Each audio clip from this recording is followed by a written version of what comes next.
Just like most people, I watched Jujutsu Kaisen when it first came out in 2020 and enjoyed it quite a bit. It was a fun show with incredible animation that I just could turn my brain off and enjoy. But as much as I enjoyed it, I felt like it could have been so much more than it was, and this is exactly what Season 2 achieved in my opinion. The animation somehow got better, like way better. The characters all got way more shine and development. Everything that I liked about Season 1 was just like amplified in this arc. And I think one of the key elements that made this arc click were the villains. Now we all know the antagonists of Jujutsu Kaisen, just the biggest pieces of shits you've ever seen in your entire life. Like I want to punch every single one of those guys in the face, man. And what I like is how competent they are. Typically in stories, the bad guys are stronger than the good guys and have a clear advantage over them, but this time it's a bit more complex than that. This time the bad guys are all for the most part stronger than the good guys, but the issue is that they're outnumbered. Obviously Gojo is much stronger than all of them, so therefore they have to act strategically, which they do. They succeed with everything that they planned, with a lot of sacrifices. They formulate a plan to seal Gojo and succeed. Gojo standing completely still for like a whole minute was maybe a bit hard to believe, but who cares. I really like this whole scene where he gets sealed. The dialogue exchanges between the two, especially from Gojo, was great. I just love Gojo's nonchalant attitude and how he's just like, "Aight, you guys got this, I believe in y'all." After he gets sealed, our heroes are basically fucked. But we as an audience don't really know this yet because they haven't properly shown us quite how different the power dynamics work here. Plus they had like all the time in the world to prepare for this, so you'd think that they'd have this in the bag, right? I mean, the arc starts off with Yuji fighting this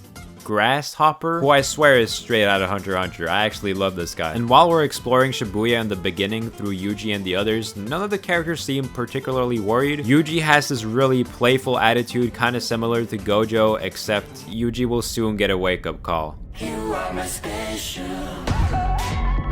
But first, we gotta fight this weird old guy and this creepy old lady. I thought that Yuji and Fushiguro versus the old guy was a pretty fun little fight. It also helps show what different type of abilities exists out there and what's possible to do with cursed energy and what's not. The animation is also like incredible. When watching this for the first time, I obviously didn't know how good and how much better the animation was going to get. So when looking back at it now, this might almost seem as not as impressive, but this is still so much better than like all the other anime coming out these days. Ino versus the old lady was also pretty enjoyable, but it did confirm that Ino was indeed a fraud. Fraud watch? Fraud watch? That man is a fraud. Is Sukuna actually on fraud watch?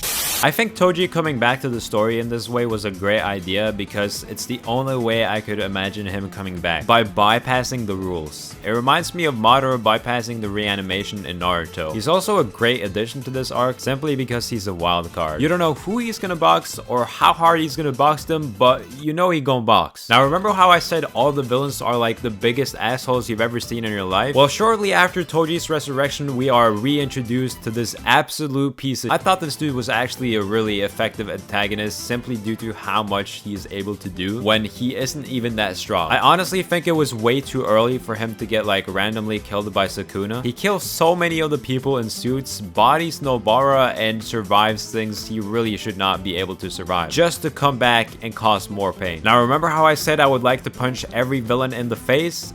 Well, luckily my prayers got answered by the best character in the show. This was satisfying on a whole other level. So many anime have this like really despicable asshole that you just know are gonna get what's coming to them, and you know it's gonna be satisfying, but you just don't know when it's gonna happen. And in Jujutsu Kaisen, we actually have two of those. But anyway, we then have an episode that is just 20 minutes of straight boxing, bro. Yuji versus Choso wasn't a fight that I was particularly interested in narratively. Like, I don't really care about Choso getting revenge for his brothers or whatever, but I really like the twist that reveals Choso and Yuji being brothers and them teaming up. Like, does Yuji get one new sibling every season? Like, what's going on, bro? But we'll get to that later. First, we have the actual fight. Now, this isn't really the best fight I've ever seen or anything, but it definitely is one of the best looking fights if we're just talking about animation and art, because holy shit, this looks incredible. And this is essentially where Yuji fails. He rushed into a fight and lost, and shortly after has to face the consequences.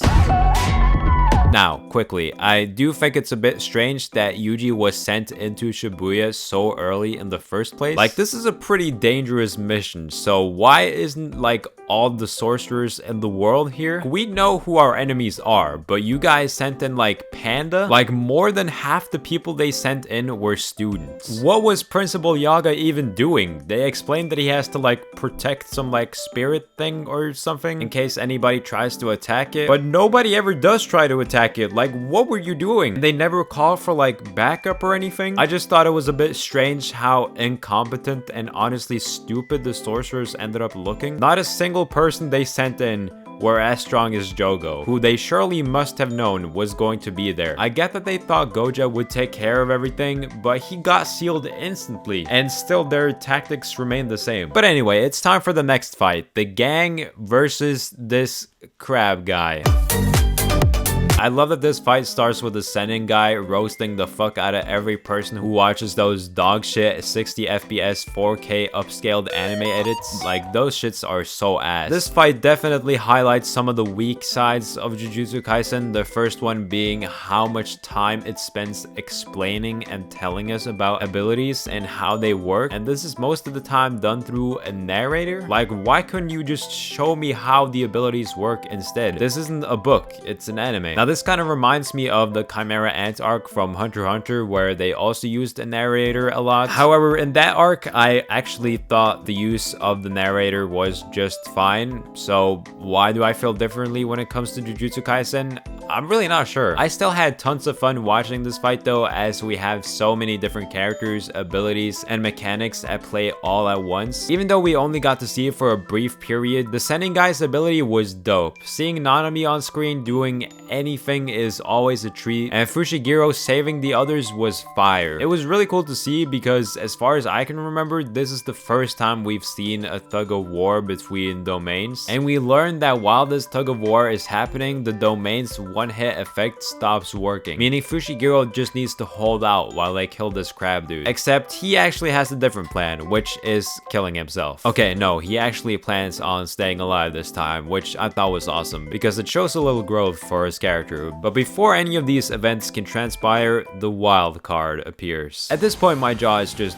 wide open due to the incredible animation I'm seeing. And so the crab guy gets taken out and Fushiguro has to fight his dad, Togi. This isn't really a fight, more like a guy getting his ass beat. But this definitely contains some of my favorite scenes of the entire show. There's something so ridiculous about Togi throwing whole trucks and smashing up buildings that is somehow awesome and funny at the same time. And Fushigiro's voice actor really sells the fact that he is getting chased by like an absolute monster. Everything about the sequence is just perfect. And finally, we get the end of Toji's character. While I think this was a bit too quick of a resolution, which would have benefited from slower pacing, just like the entire show would, I still enjoyed it. And followed by Toji's death, we finally get the wake-up call that will haunt us for the rest of the series.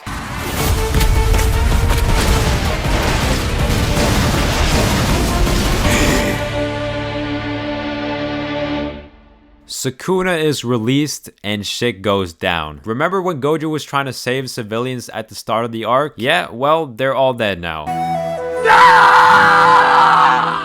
I don't know why, but it didn't occur to me that Jogo was as strong as he was. I guess because the first time we saw him, he got like absolutely bodied, but like holy shit, he's so much stronger than like everyone else. It also very unexpectedly made me appreciate and sympathize with his character. His goal and motivation had been made clear to us in season 1, but something about the way he explained it this time around made him feel a lot more human. And this part was made extra good by the animation, which at this point I have to say is at its peak. Genuinely, I don't think I've ever seen a season of anime with this level of consistent animation and art quality. We also have Sukuna reinforcing that he is one of the best characters in the show, with some really great character moments. My favorite being when he essentially plays red light, green light with Panda and the others. But the chaos doesn't end here, as Sukuna gets another dancing partner to deal with. Now, I really like the fight with Gojo, but this one not so much. The animation was unbelievably amazing, on par with the Jogo fight, but I just didn't see a need for this narratively. If you remove this fight, it changes nothing in the story. Fushiguro finally summons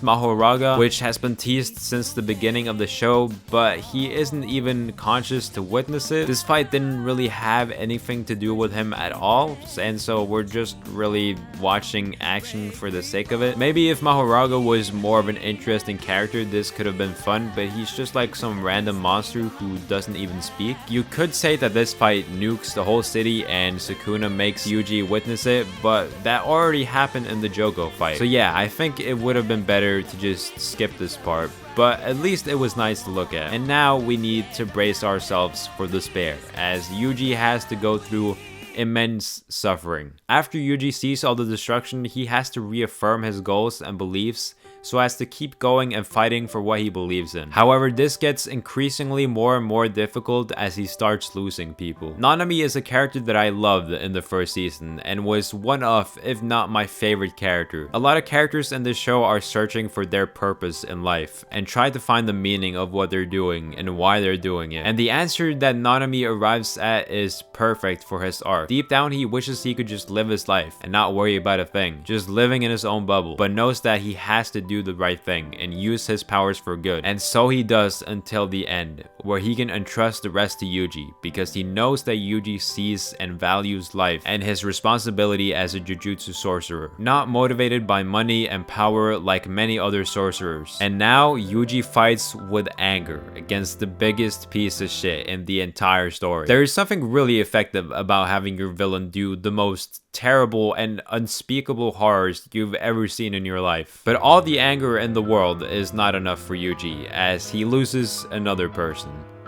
Maybe. And his resolve finally breaks.